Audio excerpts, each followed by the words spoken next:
7 suspects who appeared in the Krugersdorp Magistrates Court today will be back in the dock on the 28th of August. They are facing charges of rape and robbery. This morning, the West Rand community gathered outside court saying it hopes to see justice being served in this case.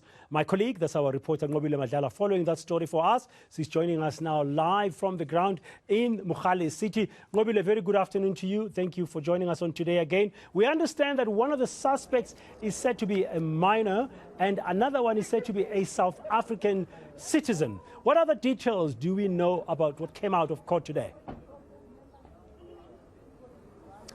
Well, at this point, Dan, it is alleged that one suspect is in fact South African. When we spoke to NPA, they said this, of course, is yet to be investigated and proven that he is in fact South African. But that's what he has said in front of court, that he is from the country, which is quite interesting, Dan, because for quite some time we've heard the term illegal mining and illegal immigrants being attached by quite a lot of communities as well as people that have come here. But for the first time, we now hear that there could be a South African also involved. That's, of course, subjected to being proven. But however, we saw those 7 suspects, Dan, appearing before court today.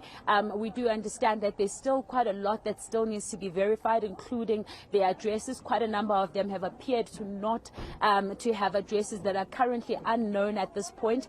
We know that we were given a chance by the magistrate that we can shoot. However, that was later changed by NPA, as NPA argued that they are still investigating. They did speak to us saying that more investigations are ongoing, which means if we do show some of these suspects, it will be it would hinder on the investigation. So at this point, we understand that the investigations are still continuing on the ground, but we do know now that 14 people are now charged with that multiple rape, assault, as well as robbery with aggravating circumstances. And we do know that some of them, of course, are facing the charge of being illegally in the country.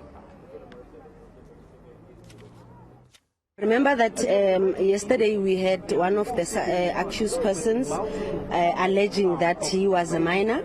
So the investigating officer was then tasked to conduct that investigation.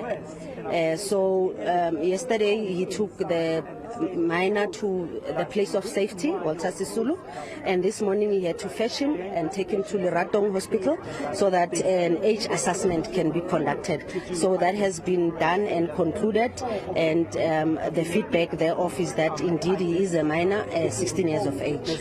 All the 14 accused persons were part of the 82 that appeared last week in court. So now they have been separated from the 82 because remember that the remaining suspects are now facing only the charge of contravention of the Immigration Act. So most of those accused appeared yesterday, and their cases were postponed to dates ranging from the 15th of August until late August, and that was for some of them to plead, and while some of them pleaded guilty yesterday, and their cases were postponed for SAP 69 so that previous convictions can be checked. Nqobile, you've been there for quite some time, speaking also to some community members. What are they telling you? Well, Dan, having spoken to some of the leaders here, I think it's very clear for everyone that they want justice to be served. And of course, the concerned citizens of Mogale were the ones that were saying that they want justice, but also for the communities that have come out here, Dan, this has been ongoing.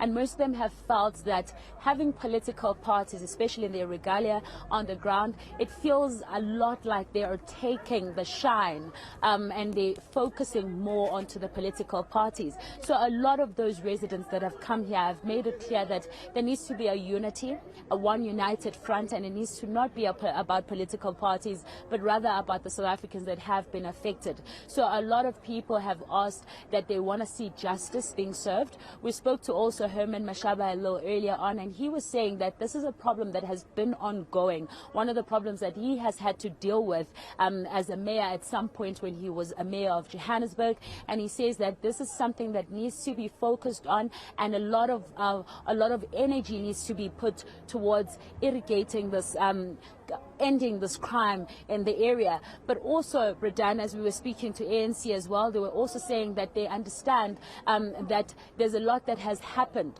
but they want everyone to be together and fight together, which is basically what the residents on the ground are saying, that everyone must fight together and it must not be on political lines. Let's listen in and some of the leaders speak to us. We are glad that people have been apprehended.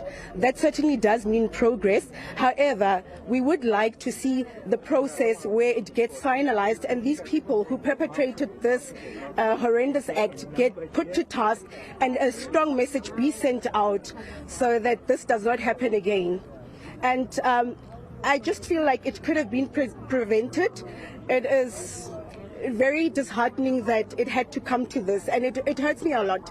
We are in a very dark place. It's a painful place that the country had to go through this in order for our government to do something and actually react. You know, it didn't have to get this far. It could have been addressed a long time ago. It's a long-standing issue, so yeah. But we are glad there's progress, and we hope that justice will ultimately be served. One of the community leaders there in Nqobile City, and ending that update from our colleague Nqobile Madlala, reporting live to us from Krugersdorp. Now,